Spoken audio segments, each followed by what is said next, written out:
प्रणाम, जय Hind, Vande Mataram. Learn to earn के सभी ग्रुप मेंबर्स को और हमारे यूट्यूब के सब्सक्राइबर्स को सभी को जय हिंद। कैसे हैं आप लोग? देखें, आज हमारे वीडियो का शीर्षक है किस्मत के वो 10 दिन। पता है किस्मत के वो 10 दिन कौन से होते हैं? ऐसा शीर्षक क्यों रखा चिराग सर ने?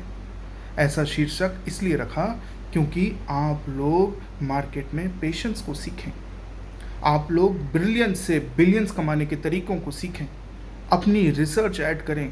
आंख बंद करके किसी ने शेयर दिया, चाहे मैंने दिया हो या किसी और ने दिया हो, आप आंख बंद करके शेयर को बाय ना करें, अपनी रिसर्च ऐड करें। और पेशेंस इज़ द की, ये क्यों कहा जाता है वो इस वीडियो में आज हम जानेंगे। ऑलराइट, 4 दिसंबर का दिन है, बड़ा ही अच्छा दिन है। हम इस चीज़ को आज समझेंगे कि ब्रिलियंस से बिलियंस कैसे कमाए जाते हैं और patience, why patience is the key, and किस्मत के वो 10 दिन क्या हैं। 365 दिन होते हैं एक साल में।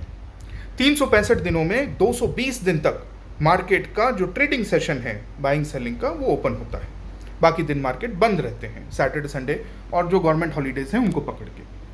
अब ये जो 10 दिन हैं जिनको मैं किस्मत के 10 दिन कहता हूँ, वो ये हैं कि किसी भी शेयर को आप कभी भी उसके ग्राफ को देखें, उसके चार्ट पैटर्न को देखें, वो कभी भी सिर्फ बढ़ता नहीं है, वो कभी भी सिर्फ गिरता नहीं है।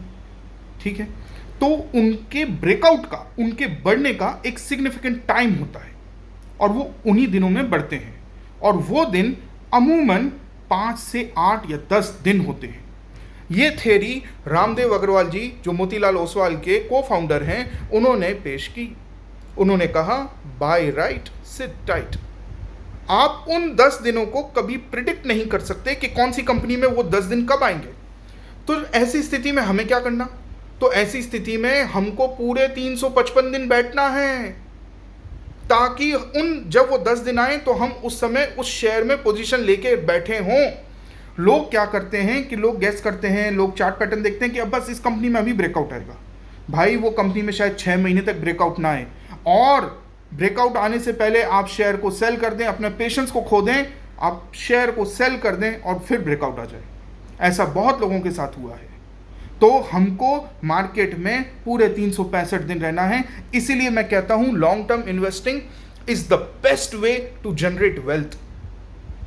मैं बार बार ये चीज को कह चुका हूं कि आपको पैसा कमाना है। If you want to earn money then job करिए, बिजनेस करिए, but if you want to create wealth then long term investing is the only way, is the good way. और अगर आप उसमें छटपटाते रहेंगे, यार ये शेयर नहीं बढ़ा, वो शेयर नहीं बढ़ा, इसको बेच देता हूँ, वो खरीद लेता हूँ, ये सेल करता हूँ, वो सेल करता हूँ, ये बाय करता हूँ, इसमें आपका पैसा टूटेगा। Buy right and sit tight. अच्छे अच्छे शेयर्स को, मैं ये नहीं कहता कि खराब शेयर्स आप बाय करें। खराब शेयर्स की डेफिनेशन क्या है? खराब शेयर की डेफिनेशन ये है कि पहले तो कंपनी प्रॉफिट में होनी चाहिए।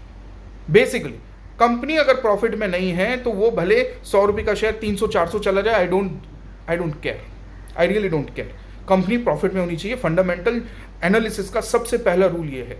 अच्छा, लर्न टू अर्न में हम क्या सिखाते हैं? लर्न टू अर्न में हम टेक्नो फंडा रिसर्च सिखाते हैं, जिसमें कुछ टेक्निकल एस्पेक्ट्स हैं और कुछ फंडामेंटल एस्पेक्ट्स हैं। उनके बेसिस पे हमारी रिकमेंडेशन रहती है। और हमारा जो स्ट्राइक रेट है, I am happy and proud to announce, हमारा स्ट्राइक रेट 70%, 80%, 90% तक आज जा रहा है। हमारे दिए हुए 100 में से 70-80% shares in the long run अच्छे परफॉर्म किए हैं। खराब शेयर्स को हम यूं ही अवॉइड कर देते हैं, सिर्फ इस बेसिस पे अवॉइड करते हैं कि कंपनी प्रॉफिट में नहीं है। अगर उसका सेक्टर अच्छा है और कंपनी प्रॉफिट में नहीं है तो भी एक बार सोचा जा सकता है। कंपनी का सेक्टर भी खराब, कंपनी प्रॉफिट में भी नहीं, भाई क्यों लेना है आपको ऐसा शेयर? बस इसलिए कि किसी ने कह दिया, अवॉइड इट। आपको बड़ा नुकसान हो सकता है ना? तो इस चीज को आप अंडरस्टैंड करें। Buy right sit tight.